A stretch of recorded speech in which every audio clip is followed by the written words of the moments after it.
धीरज Verma SSC में आपका स्वागत है। देखते हैं एक्सरसाइज 1H। तो पहला सवाल कह रहा है निम्नलिखित में से प्रत्येक का सरलतम परमेयकारी गुणक लिखिए। परमेयकारी गुणक उसे कहते हैं जिससे गुणा करने पर यानी ये जो निशान है हट जाए। यानी यहाँ पर वर्गमूल का घात 8 लिखा है, यानी 3 की घात 1/8, तो 3 सिर्फ रह जाए, 1/8 घात हट जाए। यानी कुछ भी करो, ये जो निशान है इसको हटाना है। तो देखिए कैसे। अब देखिए √15 अगर लिखा है, अगर इसको हम √15 से ही गुणा कर दें कि देखिए यहाँ पर घात 2 है, यहाँ पर भी घात 2 है। अब सेम टू सेम हुआ तो ये आ गया हमारा डायरेक्ट 15। तो हम कह सकते हैं √15 का परमेयकारी गुणक जो है परमेयकारी गुणक जो है वो है हमारा √15। क्योंकि अगर हम √15 से गुणा कर देते हैं तो हमारी पूर्ण संख्या आ जाती है। यानी इनको पूर्ण संख्या लाना होता है हर रूप में। ये जो नहीं कि 16 है तो 16 ही लाना है, 25 है तो 25 ही लाना है, 32 है तो 32 ही लाना है, पूर्ण संख्या फिलहाल लाना है। तो अब देखिए यहाँ पर घात कितना लिखा है 8। अगर यहाँ पर समझिए, ये देखिए कैसे क्या होता है, यहाँ पर 8 लिखा है तो यहाँ पर जब 8 चक्कर लिखा होगा तभी हमारा ये निशान हटेगा। वर्गमूल में 2 चक्कर अगर लिखा हो अंदर, जैसे इसको अगर एक ही है वर्गमूल में लेते तो 15 × 15 यानी वर्गमूल का निशान हट जाएगा, यानी ठीक। और इसी प्रकार से यहाँ 8 लिखा है तो हमको 8 होना चाहिए, 8 बार होना चाहिए। 3 कितनी बार होना चाहिए? 8 बार। तो अगर हम अच्छे से समझना, 8 इसको इस प्रकार से 3 यहाँ पर लिखा, 3 की घात 7 यहाँ पर लिख दें, ठीक। तब हमारा हो जाएगा, अच्छे से समझना, तो ये हो जाएगा 8। अब ये 3 की घात 1 और ये 3 की घात 1 कितना हो गया? 8। अब यहाँ पर जब घात 8 है तो अच्छे से समझना, अब इसको अगर हम गायब करना चाहें, ठीक। अब यहाँ पर कितना लिखा है? 8। तो अब यानी ये हमारा कितना हो जाएगा? सिर्फ और सिर्फ आंसर आ गया 3। क्यों? क्योंकि जितना घात यहाँ पर लिखा होता है उतनी बार ये 3 है, यानी 3 की घात 8, यानी इसको हम 3 × 3 × 3 8 बार लिखा है तो सिर्फ कितना आएगा निकल कर बाहर? 3। यानी ये हमारी पूर्ण संख्या हो गई। तो कितने से गुणा किया है? ठीक, घात 8, 3 की घात 7। तो हम लिखेंगे 8 3 का परमेयकारी गुणांक,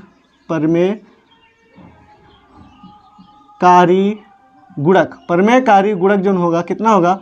8 3 की घात 7। अब देखिए यहाँ पर समझिए, इसको हम लिखेंगे 3, इसको लिखेंगे 2 दूना 4 दूनी 8 दूनी 16, यानी 2 की देखिए 2 × 2 × 2 × 2। अब देखिए यहाँ पर 3 लिखा है तो इसका ये एक जोड़ा ये तो कंप्लीट हो रहा है, ठीक। इसको हम लिख सकते हैं 2 × 3 × 2।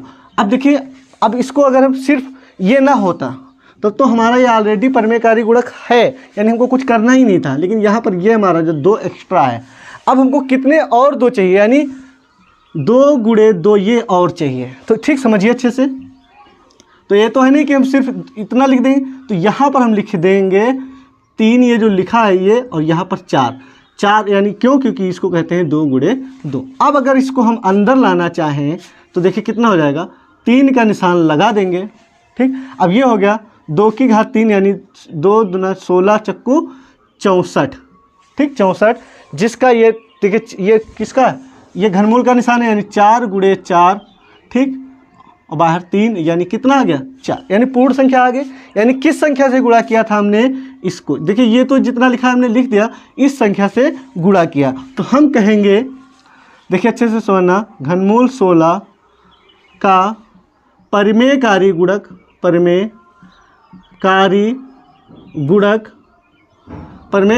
कितना है? घनमूल 4। ये हमारा आंसर हो जाएगा। अब देखिए यहाँ पर समझिए √48 लिखा है, अब यानी घात 2 मैटर है यहाँ पर। तो यहाँ पर इसको समझिए अच्छे से, 48 को लिखेंगे 2 दूना 4 दूनी 8 दूनी 16 3 48, ठीक। यानी 2 16 3 48, ठीक। इसको 16 को हम लिख सकते हैं 4 की घात 2, 4 की घात 2।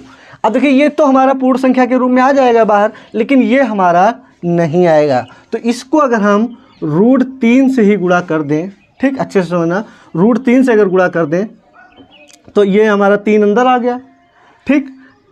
तो अब अच्छे से समझना, ये हमारा 48, अगर इसमें हम 3 से गुणा कर रहे हैं तो ये हमारा 3 अंदर आएगा और हमारा बाहर चला जाएगा। देखिए कैसे, ये 4 3 लिखा है, यहाँ पर रूट लगा, यहाँ पर भी रूट लगा। अगर एक ही रूट में लाएं तो इस प्रकार से आ जाएगा। अब 4 की घात 2 और ये भी जोड़ा है और ये भी 4 का घात 2 का मतलब समझ रहे हैं, 4 गुणे 4 यानी वो भी जोड़ा कंप्लीट हो गया। हमारा पूर्ण रूप से निकला क्या आएगा, 3 और 4 यानी कितना हो जाएगा 12 पूर्ण रूप से। तो यानी हम किस संख्या से गुणा कर रहे हैं, रूट 3 से। लिखे तो लिखेंगे रूट 48 का परमेयकारी गुणक। परमेयकारी गुणक कौन सा है, रूट 48 का, यानी रूट 3 से अगर हम गुणा कर दें तो हमारा हो जाएगा। अब देखिए इसको भी समझिए, 32 लिखा है तो हम देखिए निशान लगाया 3, देखिए यहाँ पर 16 लिखा था, यहाँ पर 32 लिखा है। तो देखिए 32 को लिख सकते हैं 16 दूना 32 होता है, 2 दूना 4 दूनी 8 दूनी 16, 2 दूना 4 दूनी 8 दूनी 16 दूना 32। अब देखिए यहाँ पर 3 लिखा है तो ये तो जोड़ा कंप्लीट है हमारा, सिर्फ और सिर्फ कितना कम है, 2 यहाँ पर लिखे, 1 2 की और कमी है। यानी अगर हम यहाँ पर ये निशान इसलिए लगाएंगे क्योंकि जब हमारा निशान सेम लगा होगा तभी ये हमारा निशान के अंदर आएगा। ये ऑलरेडी लिखा है 2 गुणे 2 गुणे 2 गुणे 2 गुणे 2, इतना तो लिखा है, ये भी हमारा अंदर आ गया। ठीक, यानी अब ये हमारा जोड़ा कंप्लीट हो गया। तो जब निशान ये हटाएंगे यानी पूर्ण रूप में लिखेंगे तो ये इसका आ गया 2 और इसका आ गया 2, यानी कितना आ गया 4। तो परमेयकारी गुणक कौन सा है हमारा, ये वाला, अच्छे से समझना। अगर घनमूल 32 को परमेयकारी गुणक में यानी पूर्ण रूप में बदलना है तो इस संख्या से गुणा करेंगे। इस 4 से हमसे कोई मतलब नहीं है, तो हम समझाने के लिए कर रहे हैं। यानी किस संख्या से गुणा हुई, घनमूल 32 का परमेयकारी गुणक। परमेयकारी गुणक कौन सा होगा, घनमूल 2। अगर घनमूल 2 से हम गुणा कर दें तो पूर्ण संख्या आ जाएगी। अब यहाँ पर समझिए, देखिए घनमूल 3, 25 को लिखते हैं 5 गुणे 5। ठीक, अब देखिए यहाँ पर घनमूल का निशान लगाया, यानी 3 अगर संख्याएं होता तब हमारा जोड़ा कंप्लीट होता, यानी 1 5 की और कमी है। यानी हम यहाँ पर घनमूल 5 से अगर गुणा कर देते तो देखिए ये हमारा घनमूल का निशान लग जाता, 5 गुणे 5, और ये वाला देखिए यहाँ पर घनमूल का निशान यहाँ पर, तो एक ही घनमूल में काम चला सकते हैं। तो ये हमारा जोड़ा कंप्लीट हो गया, यानी हमारा परमेयकारी गुणक यानी 5 आ जाता। तो यानी परमेयकारी अगर गुणक की बात करें तो ये हमारा है, तो आंसर में लिखेंगे घनमूल 25 का परमेयकारी गुणक। परमेयकारी गुणक जो है वो होगा 3 घनमूल 5, ये हमारा आंसर हो जाएगा। अब बात करते हैं यहाँ पर भी घनमूल का निशान लगाया, 36 लिखा है। तो अब देखिए यहाँ पर लिखेंगे घनमूल। अब 36 को समझिए, 2 दूना 4 यानी 12 3 36 होता है, 2 दूना 12 3 36। अब देखिए इसको समझिए अच्छे से, 4 गुणे 3 4 3 12 गुणे 3, तो इसको हम लिख सकते हैं 2 गुणे 2 4 को, और ये 3 गुणे 3। अब देखिए यहाँ पर समझिए हमारा जोड़ा कंप्लीट करने के लिए इसमें एक 2 चाहिए और एक 3 चाहिए, यानी 2 3 समझिए, 2 और 3 चाहिए। तो जो निशान यहाँ पर लगा है वो निशान यहाँ पर लगा देंगे। अब देखिए ये सवाल अगर ऐसा होता तो घनमूल का निशान लगा दिया। अब देखिए 2 गुणे 2 यानी अब ये एक ही निशान के नीचे सब आ जाएंगे। तो देखिए 2 गुणे 2 और 1 2 ये, और ये 3 गुणे 3 यानी सब एक ही में आ गए। अब देखिए ये हमारा जोड़ा कंप्लीट है, यानी पूर्ण संख्या में आंसर आ जाता 6। यानी हमारा परमेयकारी गुणक कौन सा है, देखिए ये वाला, यानी घनमूल का निशान और 2 3 6, ये हमारा आंसर। अब फिर देखते हैं इसको, ये हमारा लिखा है 4 गुणे के रूप में है, यहाँ पर समझिए घनमूल का निशान 9, तो इसको हम लिख सकते हैं 4 गुणे घनमूल का निशान 9 को लिख सकते हैं 3 गुणे 3। अब देखिए हमको यहाँ घनमूल का निशान लगाया, यानी किसकी कमी है, सिर्फ एक और अगर घनमूल, यानी घनमूल का निशान और यहाँ पर कितना 3। अब अगर हम एक ही में लिखते तो देखिए ये घनमूल का निशान 3 गुणे 3, ये तो है ही, ये दोनों को अगर एक ही में लिखें तो ये हमारा 3 अंदर आ गया, यानी कंप्लीट होकर बाहर निकल जाएगा। तो हम कह सकते हैं 4 गुणे इतना, इसको परमेयकारी गुणक बनाने के इस संख्या से गुणा हो रही है, इसका मतलब 4 बाहर है, 3 9 का परमेयकारी गुणक, परमेयकारी गुणक जो होगा वो कितना है, घनमूल 3, ये हमारा आंसर हो जाएगा। दूसरा कह रहा है निम्नलिखित में से प्रत्येक को परमेय हर बनाकर लिखे। देखिए हर का जो है परमेय, हर के जो परमेय जो है इसका परमेयकरण करके लिखना होता है। अब देखिए यहाँ पर जो रूट 5 लिखा है तो इसको ऊपर नीचे रूट 5 से गुणा कर दें। ठीक, तो ये हो जाएगा ऊपर 2√5 और नीचे √5 और √5 की जब गुणा होगी यानी वर्गमूल की, तो वर्गमूल का निशान हट जाएगा, सिर्फ 5 हो जाएगा। ये हमारा आंसर हो गया। इसी प्रकार से यहाँ पर भी समझिए, √3 से ऊपर नीचे गुणा हो जाएगी तो ऊपर हो जाएगा 6√3 और नीचे समझिए √3 की गुणा होगी तो 3। अब ये 3 से हमारा 6 कट रहा है, तो 3 से जब 6 काटेंगे तो ये आ जाएगा 2, 3 दूनी 6, 2 और फिर ये जो लिखा है ये लिख देंगे, ये हमारा आंसर हो जाएगा। अब यहाँ पर समझिए √8 लिखा है, तो अगर इसका परिमेयकरण करना होता तो जरूरी नहीं कि 8, देखिए यहाँ पर क्या है, 5 है तो 5 के कोई गुणनखंड नहीं होता, 3 के कोई गुणनखंड नहीं होता, 8 के गुणनखंड है, जैसे 8, 16, 32 या कुछ और 48, तो उसके गुणनखंड अगर हो रहे हैं तो इसको अच्छे से समझना। जैसे यहाँ पर लिखा है √3, इसको लिख सकते हैं 2 गुणे 2 गुणे 2। अब यहाँ पर वर्गमूल का निशान लगा है, इसका मतलब √3 ये हो गया वर्गमूल, यानी ये 2 आ गया बाहर और अंदर बचा 2। अब अगर परिमेयकरण करना है तो यहाँ पर √2 लिखा है, यानी √2 से सिर्फ ऊपर नीचे गुणा कर दें। अगर परिमेयकारी गुणक जो है हमारा √2 होगा तो ये ऊपर आ गया कितना, √6 और नीचे आ गया, देखिए ये इसकी गुणा हो गया 2, ये तो 2 ऑलरेडी लिखा है और इसकी गुणा होगी 2, यानी 2 दूना 4, ये हमारा आंसर हो गया। अब देखिए यहाँ पर समझिए वर्गमूल जो होता था, जैसे अभी हमने परिमेयकारी गुणक पढ़ा, यहाँ पर लिखा है 3, इसका मतलब जो है हमारा, यहाँ समझिए इसमें गुणा किस संख्या से हो रही है, 3 गुणे 3। क्यों? क्योंकि 1 यहाँ पर है, 2 यहाँ पर है, टोटल कितने हो जाएंगे 3, तो यानी इस संख्या से ऊपर नीचे गुणा हो रही है। ठीक, 3 गुणे 3, तो ऊपर कितना हो गया, अच्छे से समझिए 13, 3 और ये होता है 3 3 9।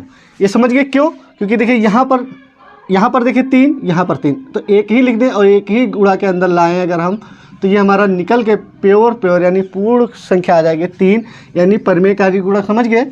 अब देखिए यहाँ पर समझिए 13 गुणे, यहाँ पर 3 लिखा और फिर 3 3 9 बटे में समझिए, अब हमारा ये पूर्ण आ गया था, इसका टोटल कितना आया था 3 गुणे 3, यानी ये आ गया हमारा सिर्फ और सिर्फ 3, ये हमारा आंसर हो गया।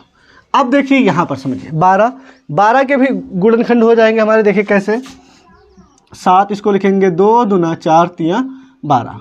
अब देखिए वर्गमूल का निशान लगा है, यानी बाहर निकल के आ गया 7, ये 2 हो गया बाहर और अंदर बचा 3, तो लिखेंगे 7 बटे 2√3। अब √3 लिखा है तो सिर्फ √3 से गुणा कर दें अगर हम, ठीक, तो ऊपर आ गया हमारा 7√3। अब ये √3 की गुणा कितना हो गया 3, और 3 की जब 2 से गुणा करेंगे तो ये हो जाएगा 6, ये हमारा आंसर हो जाएगा। अब देखिए यहाँ पर समझिए, यहाँ पर क्या है, ये दूसरी संख्या है, यहाँ पर 3 लिखा है, यहाँ पर 2 लिखा है, लेकिन जो लिखा है उसको पहले समझते हैं। 3 2 7 3 3। अब देखिए यहाँ पर हमने बताया था 3 को किस संख्या से गुणा किया था, घनमूल का निशान और 3 गुणे 3 से। अच्छे से सुनना, ये जो 3 लिखा है तो घनमूल का निशान फिर 3 गुणे 3 से गुणा किया, घनमूल का निशान 3 गुणे 3 से गुणा किया। अब देखिए ऊपर समझिए अच्छे से, 3√2 गुणे घनमूल 9। ठीक, अब देखिए नीचे कितना आ गया, नीचे हो गया एक प्रकार से अगर हम कह सकते हैं, देखिए इसको जब अंदर लाएंगे तो ये हो गया 7 गुणे 3 आ गया, कितना आ गया 7 गुणे 3, और ये 3 से ये 3 हमारा गया कट, क्योंकि 3 गुणे √2 गुणे घनमूल का निशान 3 गुणे 9। अब देखिए बचा नीचे सिर्फ और सिर्फ 7। अब देखिए यहाँ पर समझिए, अच्छे से कोशिश करिए समझने की, यहाँ पर घात कितना लिखा है ये 2, यहाँ पर घात कितना लिखा है 3, तो हम सेम लिखने के लिए 6 अगर हम बनाना चाहें तो इसको देखिए अच्छे से समझिए, हम 6 लिखा हमने यहाँ पर, तो जब 6 लिखा यहाँ पर था कितना 2, यानी किस संख्या से गुणा किया 3 से गुणा किया। जब 3 से गुणा करेंगे तो ये घात यहाँ पर लिखेंगे, फिर गुणे ये जो 3 लिखा है इसको भी हम 6 लिखना चाहते हैं। ठीक, तो यानी किस संख्या से गुणा किया 2 से, जिस संख्या से गुणा किया वो यहाँ पर लिख देंगे, और बटे में कितना लिखा है 7। अब देखिए अच्छे से समझिए, यहाँ पर समझिए 6 का निशान हमने लगा दिया। अब ये जो है दोनों चीज़ अंदर आ जाएगी, 2 की घात 3 गुणे 9 की घात 2 बटे 7। अब इसको हल करते हैं, 6 का निशान लगाया, अब इसको हल करते हैं, 2 की घात 3 यानी 2 दूना 4 दूनी 8 आ गया, और 9 9 81, 81 8 की गुणा 8 एकम 8, 8 अठाई 64, यानी 648 आ गया। 648/7 ये हमारा आंसर हो जाएगा।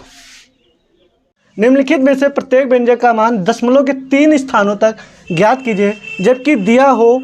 ठीक, √2 का मान दिया है 1.414, √3 का मान 1.732 और √5 का मान 2.236 लगभग, और √10 का मान 3.162 और √7 का मान 2.646।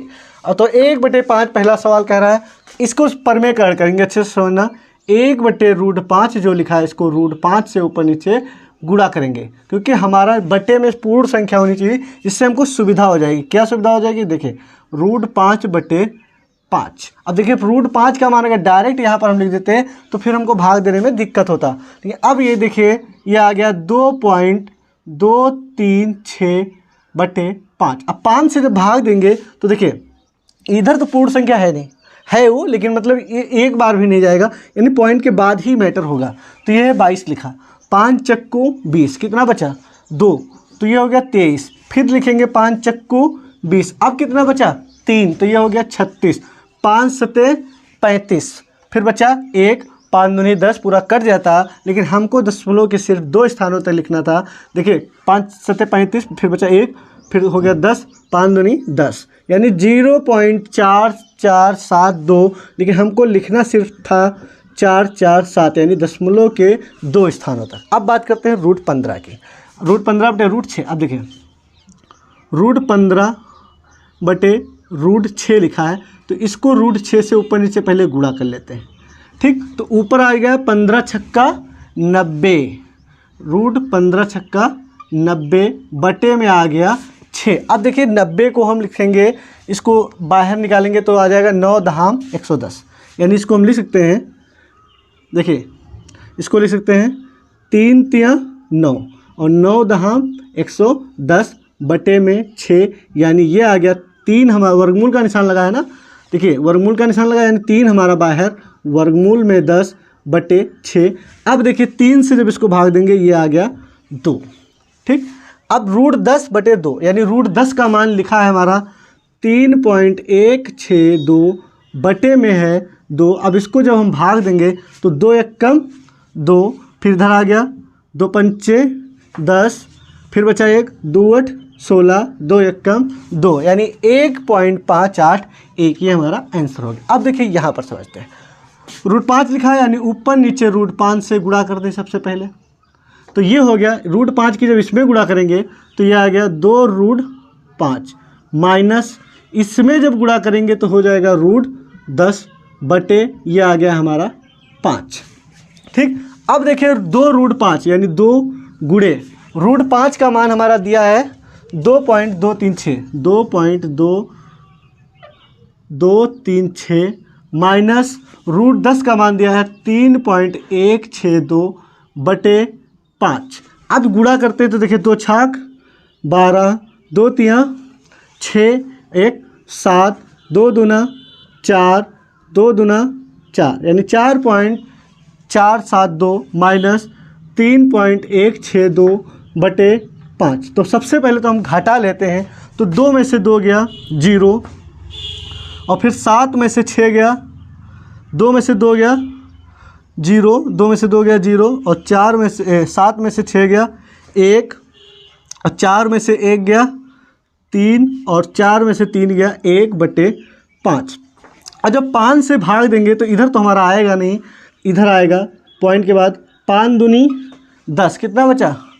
3 बचा, तो ये आ गया हमारा 5 छक्का 30। अब फिर बचा 1, यानी कितना हो गया 10, 5 दूनी 10, यानी 0.262, यानी हम लिख सकते हैं इसके आगे 0, ये हमारा आंसर हो जाएगा। √10 माइनस √5 बटे √5, तो इसका जब परमेकरण करेंगे यानी √5 से ऊपर नीचे गुणा कर देंगे। ठीक, अब देखिए ये √5 की जब इसमें गुणा हुआ तो ये हो गया √50, और ये √5 की जब इसमें हुआ गुणा तो ये हो गया √25। ठीक, बटे √5 की जब इसमें गुणा हुआ तो कह सकते हैं √25। ठीक, अब देखिए अच्छे से √50 को हम लिखेंगे, या चाहे तो डायरेक्ट √5 की गुणा होगा 5 आ जाएगा, या इससे देखिए 50 जो लिखा है तो इसको लिखते हैं 5 × 5 × 2, तो ये जोड़ा हमारा कंप्लीट हो गया, बाहर आ गया, यानी 5√2। 5√2 माइनस 25 का वर्गमूल होता है 5 बटे ये भी 25 का वर्गमूल 5। तो हम डायरेक्ट चाहते तो यहाँ पर ले सकते थे √5 की जगह में गुणा हुआ तो 50, तो 50 को होता है 5√2 और √5 की गुणा 5 और फिर √5 की गुणा 5 डायरेक्ट भी ले सकते थे, जरूरी नहीं कि हम ये स्टेप बीच वाला लिखें। अब देखिए 5 लिखा हमने और √2 का मान है 1.414 फिर माइनस 5/5। ठीक, अब देखिए अच्छे से समझिए, या अगर हम चाहते तो यहाँ पर 5 कामन ले सकते थे। 5 जब कामन लेते तो बचता हमारा सिर्फ और सिर्फ 5 कामन ले लेंगे तो बचा √2 माइनस 1/5 और ये 5 से 5 हमारा जाएगा कट। तो हम डायरेक्ट अगर चाहें तो ले सकते हैं √2 का मान 1.414 माइनस 1.414 में से 1 गया तो बचा 0.414, ये भी वो सही है। और या फिर अगर हम इसको गुणा करके फिर उसमें से 5 घटाएं फिर 5x से भाग दें तो भी हमारा इतना ही आएगा। अब बात करते हैं 4 माइनस √5। तो देखिए इसमें √10 से ऊपर नीचे गुणा होगी। ठीक, ऊपर नीचे √10 से गुणा, जब इसमें जब गुणा करेंगे तो ये हो जाएगा 4√10 और इसमें जब गुणा करेंगे √10 की √5 से तो 10 बचे 50, तो 50 का कितना होता है 5√2। 5√2 बटे में कितना देखिए 10 और 10 की जब गुणा होगी √10 तो 100 हो जाएगा, यानी उसका 10 आ जाएगा। अब देखते हैं 4 अब इसमें देखिए कुछ कॉमन नहीं मिल रहा है क्योंकि यहाँ पर 4 है यहाँ पर 5 है, तो इसको ऐसे ही लिखा रहने दें। 4 गुणे √10 का मान कितना है 3.162 माइनस 5 गुणे √2 का मान कितना है 1.414 बटे 10। अब देखिए 4 से गुणा करेंगे, 4 दूनी 8, 4 छंग 24, 4 एकम 4 और 2 6 और 4 तियाँ 12, 12.648 माइनस 5 से गुणा करेंगे 5 चक्कू 20 और फिर 5 एकम 5 और हासिल आया था 2 7, 5 चक्कू 20 फिर हासिल आया 5 एकम 5 2 7 बटे 10। अब देखते हैं 12.648 में से 7.070 घटाना है, तो 8 में से 0 गया 8, 4 में से 7 यानी 14 में से 7 गया 7, यहाँ पर 5 तो ये आ गया 5। ठीक, पॉइंट अब यहाँ पर कितना बचा 12, 12 में से 7 गया 5 बटे 10। अब जब 10 से भाग देंगे तो पॉइंट हमारा कहाँ आ जाएगा। ठीक, तो पॉइंट हमारा आ जाएगा इधर, एक पॉइंट और खसक जाएगा इधर, यानी पॉइंट इधर देखिए अच्छे से, पॉइंट कहाँ आ जाएगा यहाँ पर आ जाएगा। देखिए जब 10 से भाग देंगे तो जो पॉइंट यहाँ पर लगा है या एक प्रकार से समझिए, पॉइंट जब हटाएंगे तो कितने 0 3 0, अब टोटल कितने हो गए 4 0, यानी 4 संख्या से पहले पॉइंट लगेगा, यानी 5 5 7 8। लेकिन हमको कितने स्थानों तक लिखना था सिर्फ और सिर्फ 2, तो पॉइंट 5 5। अब देखिए ये 8 है 5 से बड़ी है तो इसमें एक वृद्धि हो जाएगी, यानी 7 की जगह कितना हो जाएगा 8, तो 0.558 भी लिख सकते हैं। एक्सरसाइज 1/9 मिलते हैं नेक्स्ट वीडियो में। नंबर √7 + 1 √7 - 1, तो इसमें ऊपर नीचे किस √7 -1 लिखा है तो +1 से गुणा हो जाएगी, √7 + 1। अब देखिए ऊपर जो है √7 + 1 √7 + 1 तो ये हो जाएगा होल स्क्वायर, यानी √7 + 1 का होल स्क्वायर, और नीचे हमारा सूत्र बन गया a + b a - b यानी a² - b²। अब ऊपर सूत्र बन गया a + b का होल स्क्वायर यानी a² + b² + 2ab बटे में √7 का स्क्वायर यानी 7 और 1 का स्क्वायर 1। ऊपर हो गया √7 का स्क्वायर 7 और इसका 1, यानी टोटल कितना हो गया 8 + 2 √7 बटे 6।